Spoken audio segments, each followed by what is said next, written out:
ದಾಂಡೇಲಿ ಅಣ್ಣಾವರ ಪ್ರಯಾಣಿಕ ರೈಲು ಸೇವೆ ಪುನರಾರಂಭಿಸಲು ರೈಲ್ವೆ ಸಚಿವರಿಗೆ ಹುಬ್ಬಳ್ಳಿಯಲ್ಲಿ ಶಾಸಕ ಆರ್.ವಿ. ದೇಶಪಾಂಡೆ ಮನವಿ.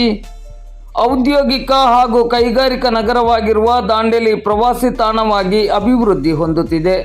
ದಶಕಗಳ ನಿರೀಕ್ಷೆಯ ಬಳಿಕ 2019ರಲ್ಲಿ ದಾಂಡೇಲಿ ಅಣ್ಣಾವರ ಪ್ಯಾಸೆಂಜರ್ ರೈಲು ಪ್ರಾರಂಭಗೊಂಡಿತಾದರೂ ಕೋವಿಡ್-19ರ ಸಾಂಕ್ರಾಮಿಕ ಸಮಯದಲ್ಲಿ ಸ್ಥಗಿತಗೊಂಡಿತ್ತು. ಆದರೆ ಅಲ್ಲಿಂದ ಇಲ್ಲಿಯವರೆಗೆ ರೈಲು ಸಂಚಾರ ಪುನರಾರಂಭವಾಗಿಲ್ಲ.